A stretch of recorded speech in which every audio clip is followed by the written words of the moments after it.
Judges 16. One day Samson went to the Philistine town of Gaza and spent the night with a prostitute.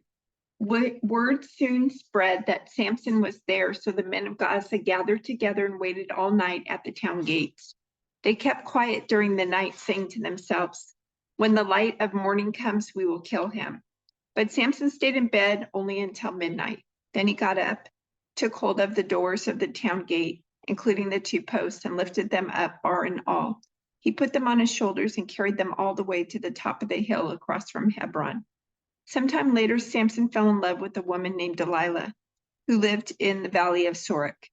The rulers of the Philistines went to her and said, "Entice Samson to tell you what makes him so strong and how he can be overpowered and tied up securely.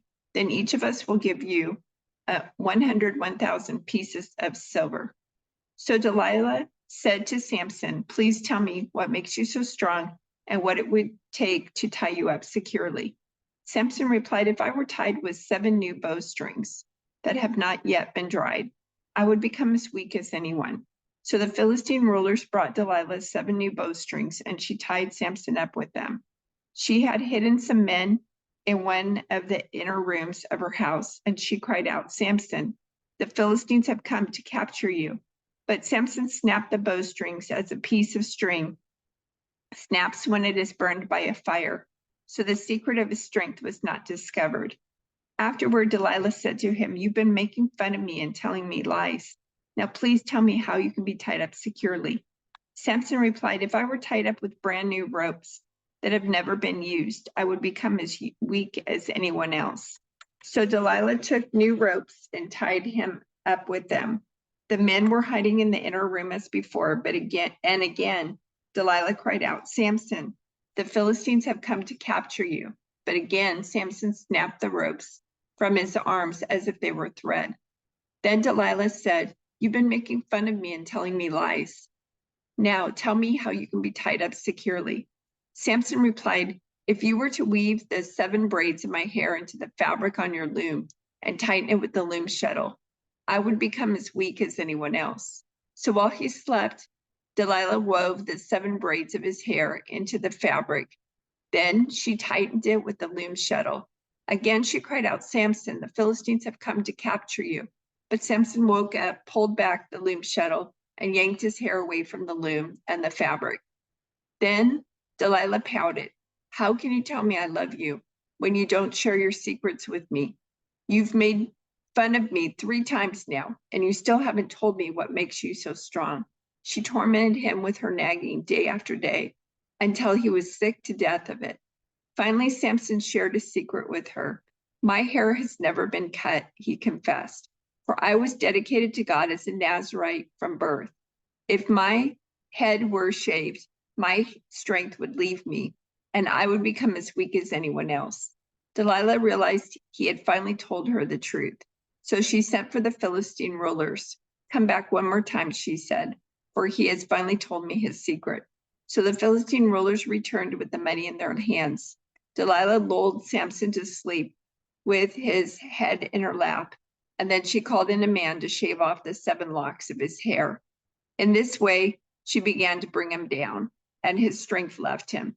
Then she cried out, "Samson, the Philistines have come to capture you." When he woke up, he thought, "I will do as before and shake myself free." But he didn't realize the Lord had left him. So the Philistines captured him and gouged out his eyes. They took him to Gaza, where he was bound with bronze chains and forced to grind grain in the prison. But before long, his hair began to grow back. The Philistine rulers held a great festival, offering sacrifices and praising their god Dagon. They said, "Our God has given us victory over our enemy Samson." When the people saw him, they praised their God, saying, "Our God has delivered our enemy to us. The one who killed so many of us is now in our power." Half drunk by now, the people demanded, "Bring out Samson so he can amuse us." So he was brought from the prison to amuse them, and they had him stand between the pillars supporting the roof. Samson said to the young servant who was leading him by the hand, "Place my hands against the pillars that hold up the temple. I want to rest against them." Now the temple was completely filled with people. All the Philistine rulers were there, and there were about 3,000 men and women on the roof who were watching as Samson amused them. Then Samson prayed to the Lord, "Sovereign Lord, remember me again. Oh God, please strengthen me just one more time. With one blow, let me pay back the Philistines for the loss of my 2 eyes." Then Samson put his hands on the 2 center pillars that held up the temple. Pushing against them with both hands, he prayed, "Let me die with the Philistines." And the temple crashed down on the Philistine rulers and all the people. So he killed more people when he died than he had during his entire lifetime. Later, his brothers and other relatives went down to get his body.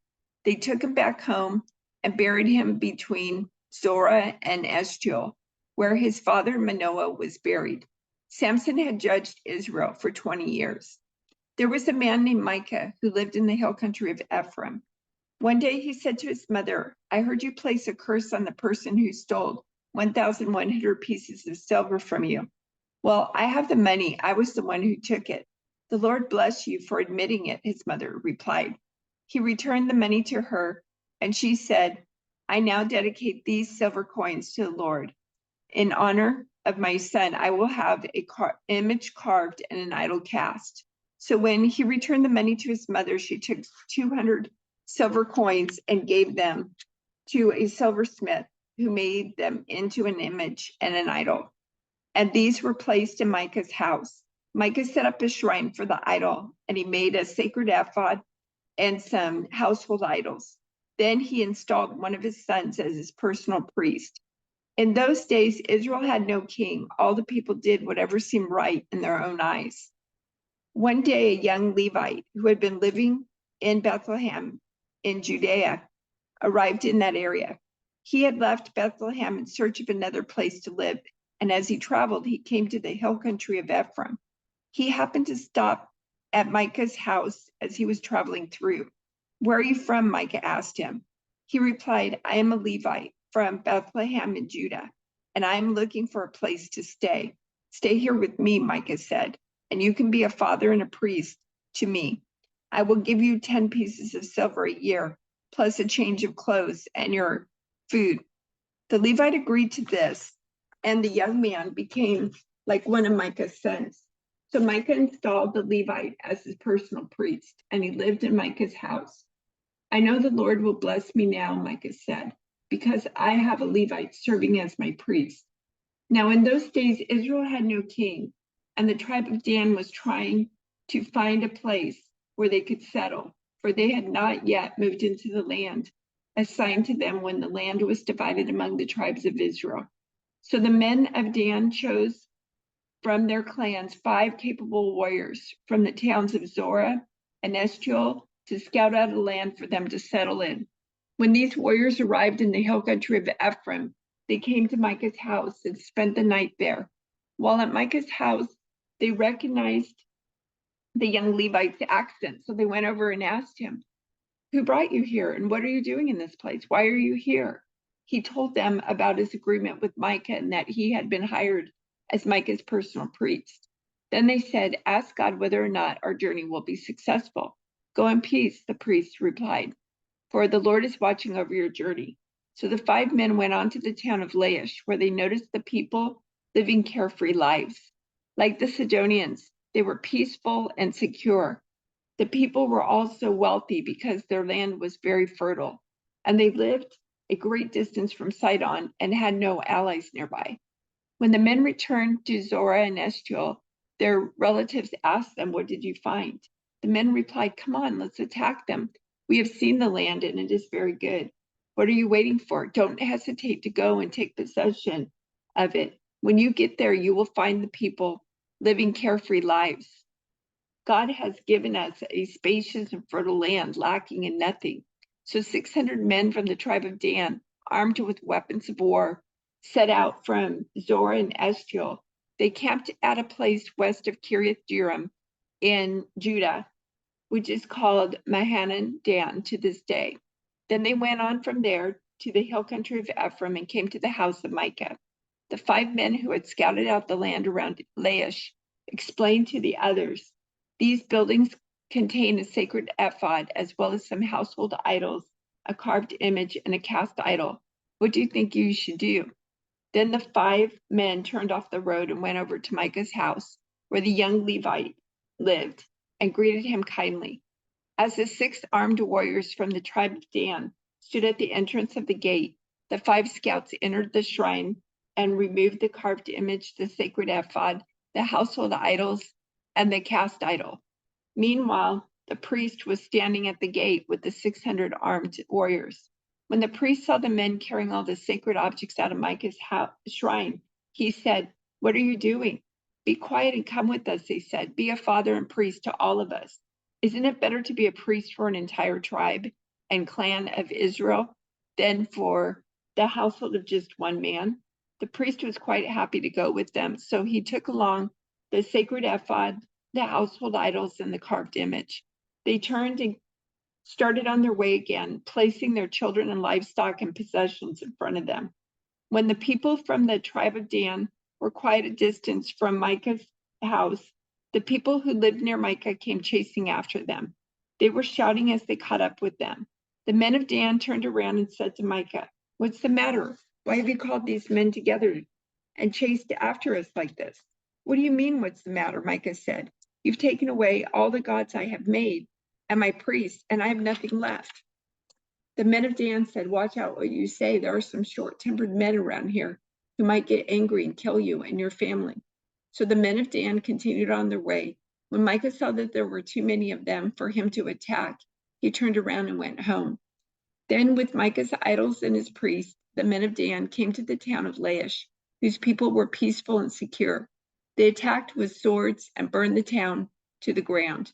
There was no one to rescue the people, for they lived a great distance from Sidon and had no allies nearby. This happened in the valley near Beth Rehob.